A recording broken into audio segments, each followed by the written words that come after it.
نحمده ونصلي على رسوله الكريم اما بعد فقد قال الله تبارك وتعالى كما ورد في سورة النساء اعوذ بالله من الشيطان الرجيم بسم الله الرحمن الرحيم رسلا مبشرين ومنذرين لئلا يكون للناس على الله حجة بعد الرسل وكان الله عزيزا حكيما وقال عز وجل كما ورد في سورة الأحزاب يا أيها النبي إنا أرسلناك شاهدا ومبشرا ونذيرا وداعيا إلى الله بإذنه وسراجا منيرا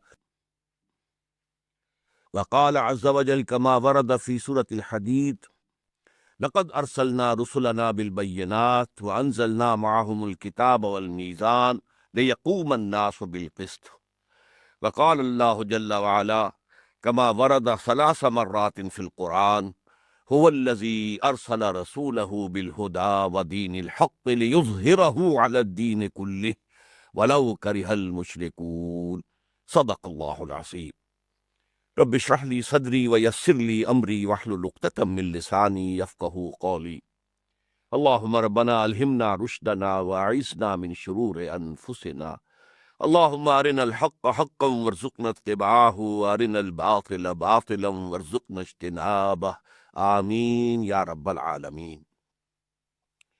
نبی اکرم صلی اللہ علیہ وسلم و فداہ آباؤنا و امہاتنا کی سیرت مطہرہ کے بارے میں، یا یوں کہہ لیجئے کہ اس سیرت مطہرہ کے فلسفے اور حکمت کے بارے میں 4 گفتگویں اس سے قبل ہو چکی ہیں۔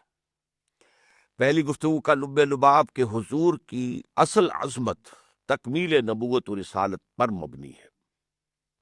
دوسری کا گفتگو کا کہ نبوت کی تکمیل کا مظہر اول قرآن مجید میں ہدایت کا کامل ہو جانا اور اس کا پھر محفوظ کر دیا جانا۔ تیسری گفتگو نبی اکرم پر تکمیل نبوت کا دوسرا مظہر کہ آپ صلی اللہ علیہ وسلم پر دین حق اس کو مکمل کر دیا گیا۔ تو یہ 2 مظاہر تو ہیں کہ جو نبوت کے ہیں۔ تیسرا پھر اس کے بعد کی تقریر میں بات آئی کہ اب رسالت کی تکمیل کا مظہر اول کیا ہے کہ آپ کی رسالت عالمی آفاقی تمام دنیا والوں کے لیے، پوری انسانیت کے لیے۔ آج ہم ذرا اس سے آگے بڑھ کر نبی اکرم صلی اللہ علیہ وسلم پر رسالت کی تکمیل کا جو دوسرا مظہر ہے لِيُظْهِرَهُ عَلَى الدِّينِ كُلِّهِ، آپ اللہ کے دین کو غالب کریں پورے کے پورے دین پر یا تمام ادیان پر۔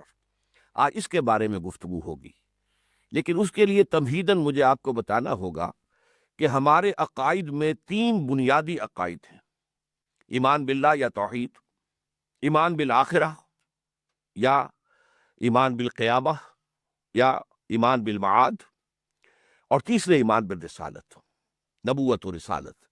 ان تینوں کے اندر منطقی ربط کیا ہے؟ دیکھیے، اس کائنات کا اور حیات انسانی کا گویا کہ اول و آخر، جس کو کہ کہا ہے حضرت شیخ مجدد الفسانی رحمۃ اللہ علیہ نے مبدأ و معاد، اللہ هو الاول اور اس کے بعد آخرت آنے والی ہے۔ ان دونوں کے درمیان جو نسبت ہے وہ کیا ہے؟ اللہ نے انسان کو پیدا کیا، پوری کائنات کو پیدا کیا اور اشرف المخلوقات کی حیثیت سے انسان کو پیدا کیا۔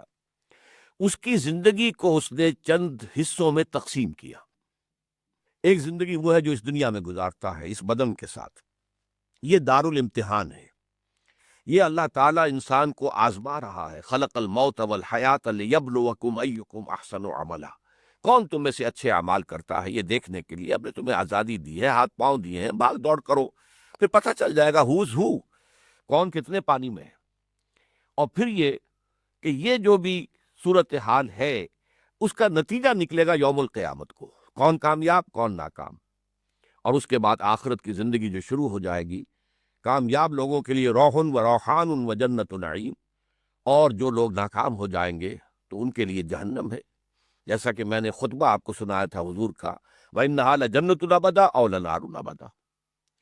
اب اس میں ایک سوال پیدا ہوتا ہے کہ امتحان دیا جاتا ہے کچھ سکھا کر، کچھ پڑھا کر، آزمایا جاتا ہے کچھ دے کر۔ جیسے آپ بچے کو سال بھر تعلیم دیتے ہیں، سال کے اختتام پر امتحان ہوتا ہے۔ اسی طریقے سے آپ کسی بچے کو 100 روپے کا نوٹ دے کر دیکھتے ہیں کہ یہ کہاں جاتا ہے، یہ چاٹ کھانے کی طرف دوڑتا ہے یا کہیں سے رسالے وغیرہ خرید رہا ہے، کتابیں پڑھتا ہے، کتابیں خریدتا ہے، معلوم ہو جائے گا رجحان کیا ہے۔ تو ہمارا جو امتحان ہے اس کی بنیاد کیا ہے؟ دیکھیے اس کی اولین بنیاد کیا ہے؟ اللہ تعالیٰ نے ہمیں سماعت دی، بصارت دی، عقل دی۔ کھول آنکھ، زمین دیکھ، فلک دیکھ، فضا دیکھ۔ اللہ تعالیٰ نے ہمارے اندر نیکی اور بدی کا شعور یہ جو ہے الہامی طور پر ہمارے اندر رکھ دیا ہے، جیسے کہ فرمایا گیا وَنَفْسٍ وَمَا سَوَّاهَا فَأَلْهَمَهَا فُجُورَهَا وَتَقْوَاهَا، یہ نفس انسانی شاہد ہے، اور جیسا کہ اس کو تیار کیا گیا ہے، اور یہ کہ اس کے اندر الہامی طور پر ودیت کر دیا گیا ہے شعور کے نیکی کیا ہے، بدی کیا ہے۔ پھر روح جو اس کے اندر پھونکی گئی ہے وَنَفَخْتُ فِيهِ مِن رُوحِي، اس میں نے اپنی روح میں سے پھونکا ہے، تو اس سے روح انسانی کے اندر اللہ کی معرفت اور اللہ کی محبت موجود ہے، بالقوہ موجود ہے۔ اس بنا پر ایک امتحان تو یہ ہے کہ کوئی اللہ کو پہچانتا ہے یا نہیں۔ وہ اندھا بہرا ہوتا ہے اور وہ صرف اپنی خواہشات کا بندہ بن کر رہتا ہے، وہ نیکی اور بدی میں امتیاز نہیں کرتا۔ اگر یہ ہے تو وہ گویا کہ پہلے ہی امتحان میں فیل ہو گیا۔ پہلا امتحان جو ہے اس کے لیے کوئی نبی آتا یا نہ آتا برابر تھا، یہ تو اللہ نے ودیت کیا ہوا تمہارے اندر، اس کی بنا پر تمہارا امتحان ہے۔ لہٰذا جن لوگوں تک کسی نبی کی دعوت نہیں پہنچی ان کا بھی محاسبہ ہوگا، لیکن توحید کی بنیاد پر، کیوں؟ اس لیے کہ وہ فطرت کے اندر تھا تمہارے، ہم نے تمہارے اندر یہ چیزیں ودیت کر دی تھی، تمہیں پھر سماعت اور بصارت بھی تھی کائنات کو دیکھو اور ہمیں پہچانو، یہ ہماری آیات ہیں چاروں طرف پھیلی ہوئی۔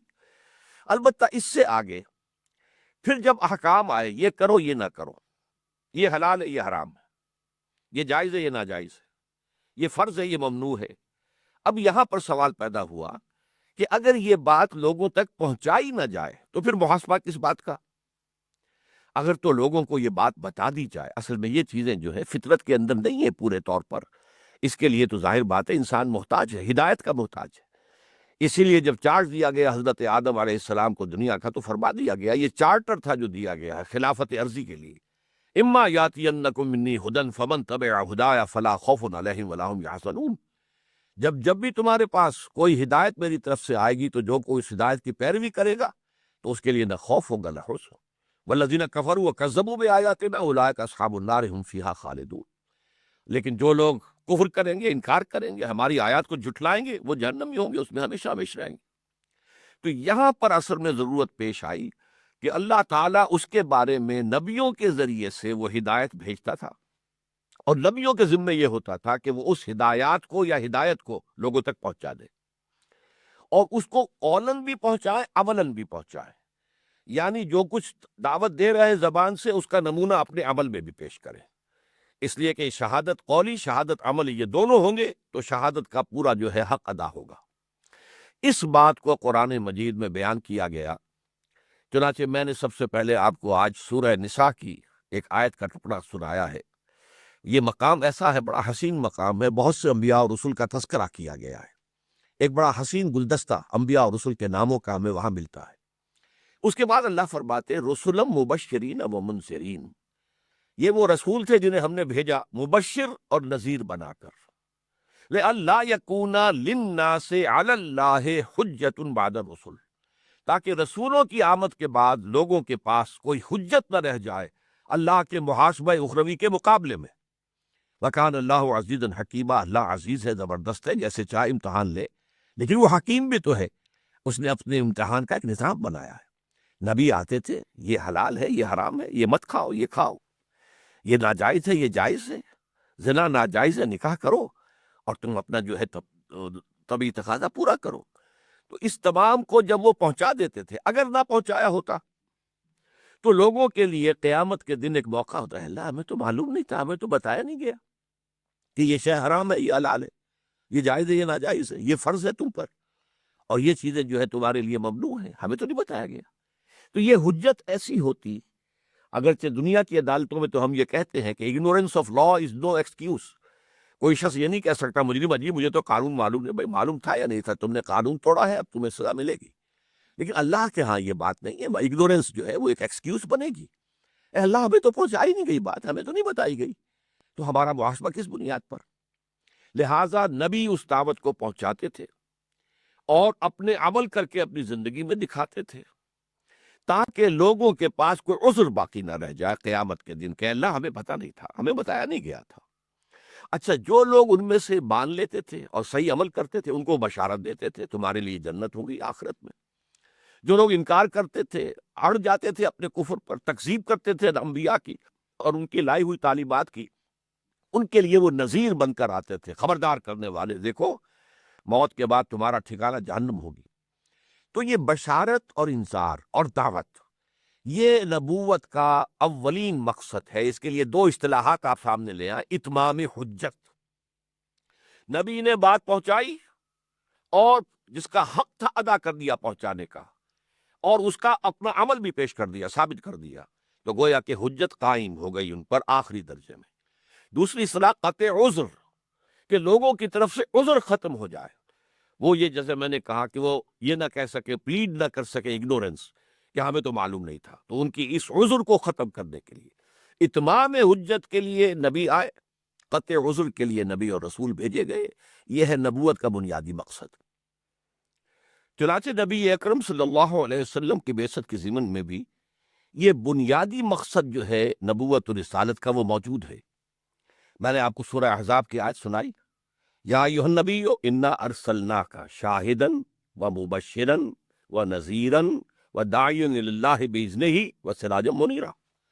اے نبی صلی اللہ علیہ وسلم، ہم نے آپ کو بھیجا ہے گواہ بنا کر، حق کی گواہی دینے والے، قول سے عمل سے، پھر بشارت دینے والے جو اس راستے کو اختیار کر لیں، اور پھر خبردار کرنے والے انہیں جو اس کا انکار کرے اور کفر کرے، اور اللہ کی طرف بلانے والے اس کے حکم سے، اس کے اذن سے، اور پھر آپ کو روشنی کا، ہدایت کا ایک چراغ، روشن چراغ بنا دیا۔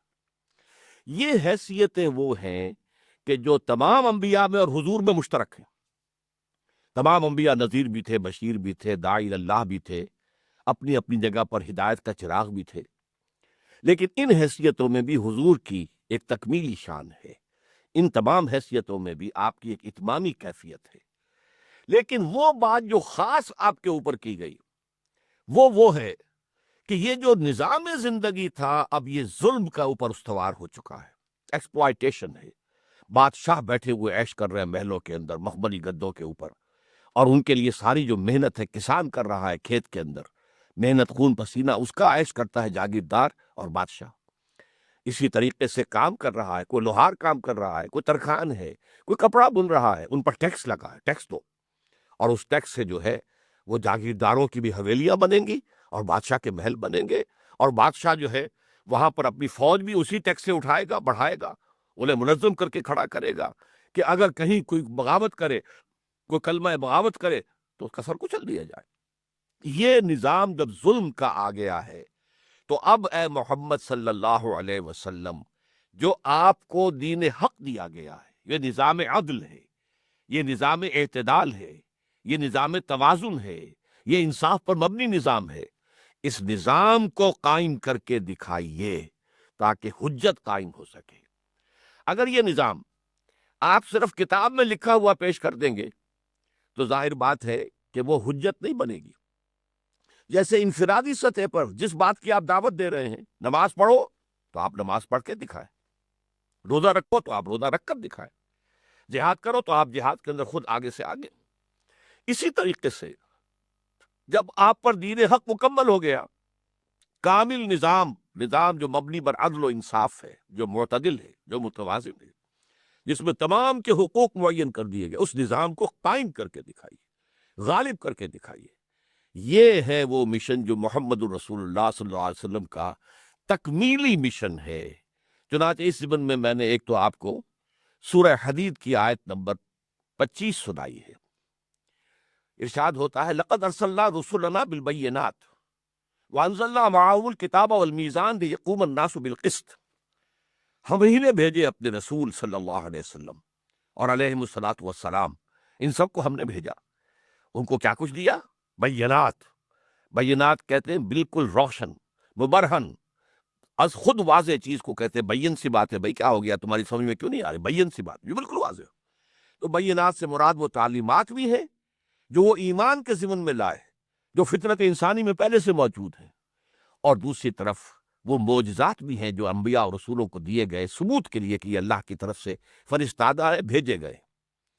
اور اس کے ساتھ ہی فرمایا وَأَنزَلْنَا مَعَهُمُ الْكِتَابَ وَالْمِيزَانَ، ان کے ساتھ ہم نے کتاب اتاری، شریعت اتاری، قانون اتارا، لوگوں کے حقوق معین کیے، بیوی کے کیا حقوق ہیں، کیا فرائض ہیں، شوہر کے کیا حقوق ہیں، کیا فرائض ہے، جو حاکم ہوں ان کے کیا حقوق ہیں، کیا فرائض ہے، اور جو بھی اس وقت رعیت ہے اس ماحول کے اندر، جو ان کے کیا حقوق ہیں، کیا فرائض ہیں، سرمایہ دار کے کیا حقوق ہیں، کیا فرائض ہیں، اسی طریقے سے مزدور کے کیا حقوق ہیں یا کیا فرائض ہے۔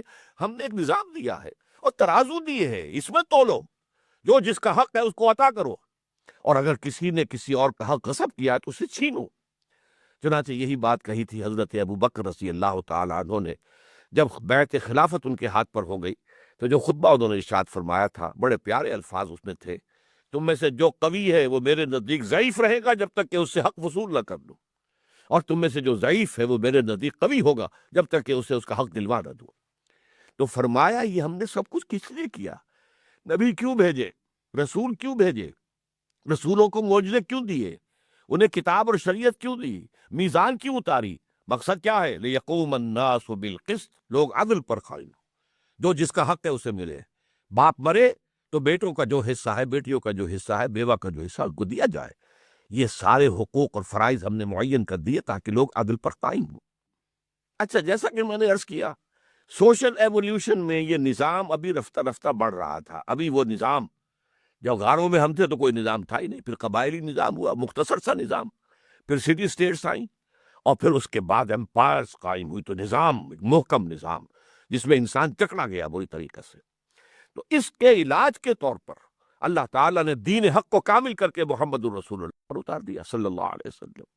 چنانچہ حضور کی جو شان ہے امتیازی، کہ وہ الفاظ جو کسی اور رسول کے لیے نہیں آئے قرآن میں ایک مرتبہ بھی، نہ حضرت ابراہیم کے لیے، نہ حضرت نوح کے لیے، نہ حضرت موسیٰ کے لیے، نہ حضرت عیسیٰ کے لیے علیہ الصلوۃ والسلام، وہ الفاظ حضور کے لیے 3 مرتبہ آئے قرآن مجید میں۔ هو الذی ارسل رسولہ بالہدی ودین الحق لیظہرہ علی الدین کلہ، وہی ہے اللہ جس نے بھیجا ہے اپنے رسول کو صلی اللہ علیہ وسلم الہدا دے کر، دین حق دے کر، تاکہ غالب کریں اس دین حق کو پورے کے پورے دین پر، کلے ہی کے دونوں معنی ہو سکتے یا تمام کے تمام ادیان پر۔ اور یہ بحث ہم پہلے کر چکے، دین کسے کہتے ہیں؟ نظام کو۔ دین الملک ذکر ہے سورہ یوسف میں، بادشاہی نظام، بادشاہ جو ہے حاکم ہے، مطلق ہے، سوورن ہے، سوورنٹی بلانگز ٹو ہم، وہ جو بھی کہہ دے گا وہ قانون ہے، اور وہ جز حقیقت اس قانون کی خلاف ورزی کرنے والوں کو سزائے دے گا، اور قانون کے مطابق بلکہ اس نظام کی خدمت کرنے والے جانثاروں کو وہ تمغے بھی دے گا، وہ خلعتیں دے گا، وہ اور انعامات دے گا، جاکیریں دے گا۔ یہ بادشاہی نظام ہے۔ اللہ کا نظام کیا؟ اللہ کو حاکم مطلق مانو، اور اللہ کے رسول کو اس کا نمائندہ مانو، یہ دین ہے۔ اور ان دونوں کی اطاعت پر مبنی نظام ہونا چاہیے، تمہارا انفرادی بھی اجتماعی بھی۔ انفرادی سطح پر بھی اللہ کے بندے بنو اور رسول کے پیروی کرو صلی اللہ علیہ وسلم، اور اجتماعی سطح پر بھی تمہارا سیاسی، معاشی، معاشرتی نظام اللہ اور اس کے رسول کی ہدایات کے مطابق ہونا چاہیے۔ اس کو غالب کرو، قائم کرو۔ اس قائم اور غالب کرنے کی کیا وجہ ہے؟ اس لیے کہ اب اگر یہ دین حق پیش کرتے ہو دنیا کے سامنے، تو جب تک اسے قائم کر کے دکھاؤ نہ، اتمام حجت نہیں ہوگا۔ جیسے ذاتی سطح پر جو تعلیم دی آپ نے کر کے دکھا دی، اب اجتماعی نظام دے رہے ہو تو اجتماعی نظام کا ایک نمونہ قائم کر کے دکھاؤ۔ یہ در حقیقت ہے جو مشکل کام تھا۔ جو کام مشکل تھا وہ میرے حوالے کیا گیا حضور صلی اللہ علیہ وسلم پر، مشکل ترین کام، دین کو غالب کرنا، نظام خداوندی کو قائم کرنا۔ ظاہر بات ہے کہ نظام کے ساتھ جو بھی نظام ہوتا ہے دنیا میں کوئی جگہ ایسی نہیں ہے جہاں نظام نہ ہو۔ کہیں بادشاہی نظام ہے، کہیں پر جو ہے وہ نمائندوں کا نام نہاد جمہوریت کا نظام ہے، کہیں کوئی آمر ہے۔ آخر ظاہر بات ہے کہ وہ اپنے نظام کو چاہے گا اسٹیٹس کو، میرا نظام یوں کا تو رہے۔ سرمایہ دارانہ نظام ہے، سرمایہ دار کبھی نہیں چاہیں گے کہ ان کے نظام کو کچھ چھیڑے۔ جاگیردارانہ نظام میں جاگیردار کبھی نہیں چاہیں گے کہ جاگیرداریاں ختم کر دی جائے۔ they are bound to resist، اس لیے 2 جگہ پر آیا ہے وَلَوْ كَرِهَ الْمُشْرِكُونَ، شرک کرنے والے کتنا ہی ناپسند کریں، کتنی مخالفت کریں، کتنا ہی رزسٹ کریں، اے محمد صلی اللہ علیہ وسلم، آپ کا فرض منصبی یہ ہے لِیُظْہِرَہُ عَلَى الدِّینِ کُلِّہ، پورے کے پورے نظام کو، جس کو کہا گیا ایک اور جگہ پر وَيَكُونَ الدِّینُ كُلُّهُ لِلَّهِ، پورا کا پورا دین جو ہے وہ اللہ کے لیے ہو جائے، پورا نظام، کوئی شے اس سے باہر نہ رہے، نہ سیاست، نہ معیشت، نہ ریاست، نہ قانون، نہ انفرادی زندگی، نہ اجتماعی زندگی، یہ سب کے سب اللہ کی اطاعت میں، اللہ کے نظام میں آ جائیں۔ یہ نظام اگر قائم کر کے نہ دکھایا جائے تو وہ جو دو الفاظ میں نے آپ کو کہے تھے، اتمام حجت نہیں ہوتا۔ آپ اچھے سے اچھا نظام دنیا میں کتاب میں لکھ کر دے جائیں، لوگ کہیں گے صاحب یہ خیالی جنت ہے، کسی نے لکھی ہے، یہ ہونا ممکن نہیں ہے، یہ تو ایک خواب ہے جو دیکھا ہے۔ آپ کو معلوم ہے ایک کتاب افلاطون نے لکھی تھی، دی ریپبلک، ایسا نظام ہونا چاہیے، ایسا نظام، حضور صلی اللہ علیہ وسلم سے تو بلکہ حضرت مسیح سے بھی 400 سال پہلے کی بات ہے، حضور سے 1000 سال پہلے کی بات ہے، نظام ایسا ہونا چاہیے، ایسا ہونا چاہیے، اس طرح ہونا چاہیے، اس سب کتاب میں لکھا رہ گیا۔ اس کتاب کو اب کہا جاتا ہے کہ یہ یوٹوپیا ہے، ایک خواب تھا جو اس نے دیکھا تھا، دنیا میں ایک دن بھی وہ نظام کہیں قائم ہوا ہی نہیں۔ تو قائم کر کے دکھاؤ گے تو حجت بنے گی، اس کا نمونہ دکھاؤ گے تب اتمام حجت ہوگی، اس کا ایک نمونہ ماڈل پیش کرو گے تب وہ قطع عذر ہو جائے گا۔ لہذا دین کو قائم کرنا، غالب کرنا، یہ فرض منصبی قرار پایا محمد الرسول اللہ صلی اللہ علیہ وسلم کو کا، اور اس اعتبار سے یہ تکمیل رسالت کا دوسرا مظہر ہے۔ دیکھیے، کوئی آج کہتا یا کہے جیسے کہ حضور نے فرمایا تھا سید القوم خادمہم، لوگ کہیں گے بڑا اچھا شعر کہا ہے آپ نے، لیکن کبھی ایسا ہوا ہے سردار خادم ہوتا کہیں؟ لیکن آج محمد الرسول اللہ نے جو نظام قائم کیا تھا، حضرت عمر خادم تھے کہ بادشاہ تھے؟ حضرت عمر چٹائیوں پر بیٹھے ہوئے حکومت کر رہے تھے، ان کے پاس کوئی محل نہیں تھا، حضرت ابوبکر کا کوئی محل نہیں تھا، کچھ بھی نہیں تھا۔ اس اعتبار سے اگر ہم کہتے ہیں سید القوم خادم، اچھا جی ٹھیک ہے، بہت اچھا خیال آپ نے پیش کیا، لیکن یہ کہ یہ کوئی ہونے والی بات تو نہیں، آج معلوم ہے ہو سکتی ہے، ہوئی ہے، یہ تو بڑا ہسٹوریکل ایرا ہے، یہ کوئی 5000 سال پہلے کی بات ہم نہیں کر رہے، یہ حضرت نوح کے زمانے کی بات نہیں کر رہے، یہ حضرت ابراہیم کے زمانے کی بات نہیں کر رہے، یہ تو 1400 سال پہلے کی بات ہے، یہ نظام قائم ہوا ہے۔ درویش بادشاہ، جن کو کہ مانا پھر عیسائیوں نے جب لڑے بھیڑے بغیر یروشلم جو ہے حوالے کیا ہے مسلمانوں کے، حضرت عمر کو دیکھ کر کہا ہاں یہی وہ درویش بادشاہ ہے جس کے بارے میں ہماری کتابوں میں لکھا ہوا ہے کہ یروشلم اس کے ہاتھوں پر فتح ہو جائے گا، آئیے حاضر ہے، یہ چابیاں ہیں، کھول لیجیے، آئیے لے جائیے۔ تو یہ کام اگر کر کے نہ دکھایا جاتا تو جیسا کہ میں نے عرض کیا ہے، اسے یوٹوپیا کہا جائے، خیالی جنت ہے، انہونی سی بات ہے۔ لہذا قطع عذر اور اتمام حجت اس اجتماعی سطح پر اس کے بغیر نہیں ہو سکتا تھا کہ وہاں اس نظام کو قائم کر کے دکھایا جائے، اور یہ نظام کو قائم کرنا پہلے سے موجود نظام کو اکھاڑے بغیر تو نہیں ہوگا، اس کو جڑ سے اکھاڑنا۔ ایک عام پودے کو بھی اگر آپ کھینچتے ہیں تو اس کی جڑیں جو ہے وہ رکتی ہیں، ایک بڑا درخت ہے، تناور ہے، اس کی جڑیں دور دور تک گئی، انہیں کھینچنا آسان ہے؟ ظاہر بات ہے کہ اس کے لیے تصادم ہوگا، اس کے لیے مقابلہ ہوگا، اس کے لیے جد جہد ہوگی، اس کے لیے جانیں دینی ہوگی، اس لیے کہ یہ ایک انقلابی عمل ہے، ایک نظام کو بدل دینا، اس نظام کو بدلنے کے لیے انقلابی جد و جہد ہوگی، اور اس کے لیے یہ ہے کہ انسانوں کو جانیں بھی دینی پڑیں گی، اس کے لیے قربانیاں دینی ہوگی، اور یہ سب سے مشکل کام دعوت و تبلیغ میں یہی ہو جائے گا نا کہ کوئی آپ کو کہہ دے گا پاگل ہے، مجنون ہے، کوئی مذاق اڑا دے گا، ہو سکتا ہے بچے کنکریاں پھینک دے، کچھ بھی کر دے، لیکن یہاں تو آپ جب نظام کی بات کریں گے، تمہارا نظام غلط ہے، اس کو ہم نے ختم کرنا ہے، تو ساری طاقت جو ہے کفر کی اور طاغوت کی، وہ ساری شیطنت کی قوتیں جمع ہو کر آپ کا مقابلہ کریں گی۔ لہذا یہ ہے تکمیل رسالت کا مظہر ثانی، هو الذی ارسل رسولہ بالہدی ودین الحق لیظہرہ علی الدین کلہ ولو کرہ المشرکون۔ دو جگہ پر آیا ولو کرہ المشرکون، ایک جگہ آیا سورہ فتح میں وکفی باللہ شہیدا، مددگار کی حیثیت سے اور گواہ کی حیثیت سے اللہ کافی ہے۔ اے محمد صلی اللہ علیہ وسلم، یہ کٹھن کام ہے جو آپ کے کندھے پر آ پڑا ہے۔ انا سنلقی علیک قولا ثقیلا، سورہ مزمل ہی میں کہہ دیا گیا تھا کہ ایک بڑی بھاری بات ہم آپ کے اوپر ڈالنے والے ہیں۔ یہ بھاری بات ہے جس کو محمد رسول اللہ نے پورا کر کے دکھایا، اور وہ نظام قائم کر کے اس کا ایک نمونہ دنیا کے سامنے پیش کر دیا۔ اللہ تعالی ہمیں توفیق دے کہ ہم یہ سلطنت خداداد یا مملکت خداداد پاکستان جو ہے، اس میں اسی نظام کو ہم قائم کریں، اور اگر ایک جگہ بھی یہ نظام اسی طریقے سے اسی شان کے ساتھ قائم ہو گیا تو انشاءاللہ پھر پوری دنیا میں پھیل جائے گا، جنگل کی آگ کی طرح پھیل جائے گا۔ اس لیے کہ انسانیت تو تلاش میں ہے کہ اسے ایک عادلانہ نظام ملے، politico socio economic system based on justice and fair play, equitable distribution of wealth ہو، اور تمام معاملات جو ہیں انسان کے عدل و انصاف پر ہو۔ یہ تو انسان چاہتا ہے، لہذا اگر وہ نظام قائم ہو گیا تو پھر پوری دنیا لپک کر اسے قبول کرے گی۔ اقول قولی ھذا واستغفر اللہ لی ولکم ولسائر المسلمین والمسلمات۔